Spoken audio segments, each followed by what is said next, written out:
काली हिंडन नदी के प्रदूषण पर किसान संगठन सख्त कार्रवाई की मांग। किसानों की समस्याओं को लेकर अधिकारियों से मिला किसान मजदूर संगठन। गन्ना भुगतान और प्रदूषण का मुद्दा उठाया। मुजफ्फरनगर किसानों की विभिन्न समस्याओं को लेकर किसान मजदूर संगठन ने कल मंगलवार को कलेक्ट्रेट स्थित जिला पंचायत सभागार में अधिकारियों के साथ बैठक की। बैठक में कृषि, गन्ना भुगतान, जल जीवन मिशन, काली हिंडन नदी प्रदूषण और बिजली विभाग से जुड़े मुद्दों को प्रमुखता से उठाया गया। संगठन ने अधिकारियों से समस्याओं का जमीनी स्तर पर समाधान करने की मांग की। संगठन के राष्ट्रीय अध्यक्ष ठाकुर पूरन सिंह ने कहा कि किसानों को समय पर गुणवत्तापूर्ण बीज, डीएपी, यूरिया और अन्य कृषि सामग्री उपलब्ध कराई जाए। फसलों में बढ़ रहे कीट और रोगों की रोकथाम के लिए किसानों को उचित दवाएं और मार्गदर्शन देने, प्राकृतिक आपदा से प्रभावित किसानों को मुआवजा दिलाने तथा सिंचाई सुविधाएं उपलब्ध कराने की मांग की गई। गन्ना किसानों के बकाया भुगतान का मुद्दा भी बैठक में प्रमुखता से उठा। संगठन ने बजाज शुगर मिल समेत सभी चीनी मिलों को समय पर भुगतान कराने की मांग की। देरी होने पर ब्याज सहित भुगतान, छोटे किसानों को समय से गन्ना पर्चियां उपलब्ध कराने और क्रय केंद्रों पर घटतौली रोकने के लिए विशेष टीम गठित करने की मांग रखी गई। जल जीवन मिशन को लेकर संगठन ने कई गांवों में पेयजल व्यवस्था प्रभावित होने की शिकायत की। पाइपलाइन टूटने, सड़कों के खराब होने और योजना में कथित अनियमितताओं की जांच कराने की मांग की गई। काली और हिंडन नदियों के प्रदूषण का मुद्दा उठाते हुए संगठन ने नालों और फैक्ट्रियों से आने वाले प्रदूषित पानी को रोकने तथा एसटीपी के जरिए पानी का शोधन कराने की मांग की। नदी किनारे प्लास्टिक कचरे पर रोक और पौधारोपण की मांग भी रखी गई। वहीं पूरन सिंह ने बिजली विभाग को लेकर कुछ गंभीर आरोप लगाए और जांच की मांग की। इन आरोपों की स्वतंत्र पुष्टि नहीं हुई है। अधिकारियों ने संगठन के प्रतिनिधियों की समस्याएं सुनी और आवश्यक कार्रवाई का भरोसा दिया। बैठक में जिलाध्यक्ष लोकेश राणा, युवा जिलाध्यक्ष बिल्लू राणा सहित कई पदाधिकारी मौजूद रहे। किसानों की कुछ समस्याएं को लेकर बैठक हुई है, क्या कुछ समाधान? अरे सीओ साहब, जिन विभागों से संबंधित समस्याएं आई थी उन सभी विभागों के अधिकारी यहाँ मौजूद रहे। उन सब ने अपनी अपनी बात रखी है और जो हमें इनका मांग पत्र प्राप्त हुआ है 12 सूत्रीय मांग पत्र है। इसको जो समस्याएं शासन स्तर की हैं उनको शासन को जिलाधिकारी महोदय के माध्यम से प्रेषित किया जाएगा और जो समस्याएं हमारे जिला स्तर की हैं उनको जिला स्तर पर निस्तारण कराने का पूरा प्रयास करेंगे। पेयजल की बड़ी समस्या बताई गई है, सभी गाँव में पेयजल आ रहा है और सड़क की समस्या है, प्रदूषण की समस्या बताई। हाँ, वो सभी विभागों के अधिकारियों से बात हुई है और सभी समस्याओं का जैसा भी यथाउचित समाधान है वो समयबद्ध तरीके से कराया जाएगा। Thank you. अध्यक्ष जी, आज एक लंबी बैठक अधिकारियों के साथ हुई है, विभिन्न विभाग के अधिकारी थी, क्या कुछ समस्याएं आज बताई गई है? देखो, समस्याएं बहुत हैं, आप लोगों को पता है और फिर आप लोग तो समझ सकें कि जनपद का हर एक पीड़ित व्यक्ति इस कैमरे के सामने जरूर आवे। इस कचहरी में अगर वो आवेगा तो वो इस कैमरे के सामने जरूर आवेगा। हम कभी कभी सामूहिक रूप से समस्याएं रखें और इसलिए रखें क्योंकि हमारी वो निजी समस्या नहीं, जनपद की समस्या है। चाहे वो NHI की समस्या हो, जैसे तितावी में हमने रखी कि भाई एक कन्या विद्यालय है, एक बैंक है, एक थाना, एक प्राइमरी स्कूल है, लेकिन न सर्विस रोड है। हजारों बच्चे रोज मौत के मुंह में को निकले हैं। टोल शुरू कर दिया लेकिन टोल के बावजूद भी आज तक न सर्विस रोड है, न कोई फुटवेयर जिस पर बच्चे निकल कर आराम से अपना जीवन सुरक्षित कर सके। दूसरा हमारा मिल से संबंधित था कि भाई दोबारा से मिल चलने के लिए तैयार है, लेकिन 80% बजाज शुगर मिल बुढ़ाना अब तक भुगतान नहीं करा।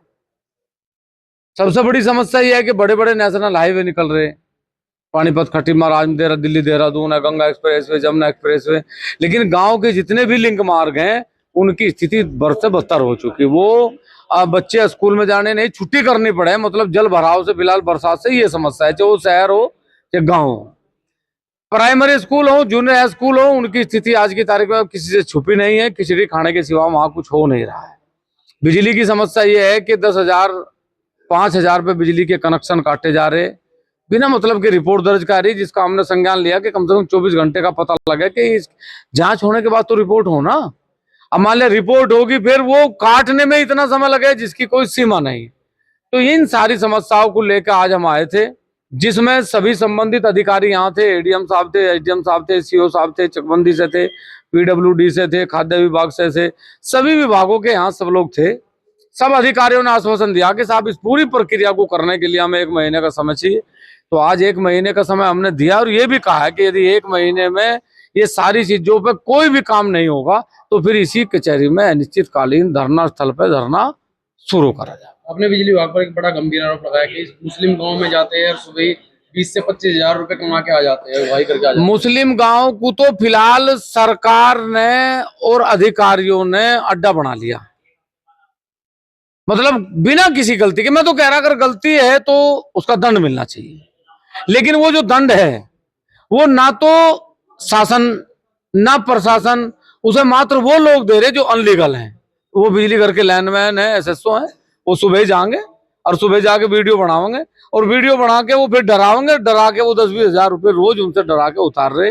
टारगेट बना रखे सारे गांव टारगेट बना रखे। हम ये कह रहे कि यदि कोई चोरी कर रहा, कोई गलती कर रहा हो तो दंड मिलना चाहिए भाई, हम कहाँ उसके लिए लड़ रहे। लेकिन बिना मतलब में रोज केबिल काटने का ड्रामा, फिर उसे जोड़ने का ड्रामा, एक बड़ा जो ड्रामा चल रहा है, इस पर पाबंदी लगनी। तो जीने के लिए सबसे जरूरी पानी, उसकी भी एक समस्या बताई गई, गाँव में पानी नहीं पहुंच पा रहा। देखो, जल जीवन मिशन माननीय प्रधानमंत्री जी की महत्वपूर्ण योजना थी, महत्वाकांक्षी योजना थी उनकी, चाहे वो विद्युत सुधार योजना हो चाहे जल जीवन मिशन हो।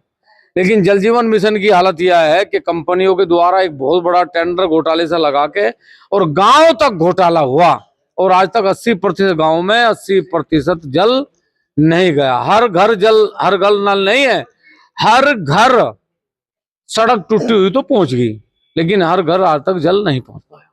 अब अगले महीने कोई तारीख नहीं, अगले महीने में 1 महीने का टाइम है। आज समझ लो जो तारीख आज है, ठीक 1 महीने बाद इसी तारीख को हम लोग दोबारा से फिर आएंगे। इस पर कितना काम हुआ है, यदि काम नहीं होगा तो फिर हम पूर्ण रूप से इसी कचहरी के अंदर अनिश्चितकालीन धरने पर। मिल नहीं दे रही है भुगतान और लगातार चीनी के रेट बढ़ रहे हैं, क्या लगता है ऐसे में सरकार विफल हो रही है नियंत्रण करने? देखो, सरकार को ना पहले तो ये कर देना चाहिए तत्काल प्रभाव से कि जब मिल चले, जब 36 रुपए किलो चीनी का भाव था और गन्ने का भाव 400 रुपए किलो था, आज चीनी का भाव 63 रुपए किलो है, तो आज गन्ने का भाव ऑटोमेटिक 600 रुपए सरकार को दे देना चाहिए। तत्काल प्रभाव से आदेश करना चाहिए कि अब जब चीनी का भाव बढ़ा तो किसान को भी उसके बढ़े भाव का रेट मिलना चाहिए। जैसे मान लो कच्चे तेल के दाम बढ़े तो डीजल के दाम बढ़े, और डीजल के दाम, कच्चे तेल की कीमत घटी लेकिन डीजल के दाम की कीमत नहीं घटी। तो ये सरकार जो बिना मतलब का जो टैक्स ले रही, इसका कोई औचित्य नहीं है। गुजरात के अंदर सारे जितने भी टोल हैं,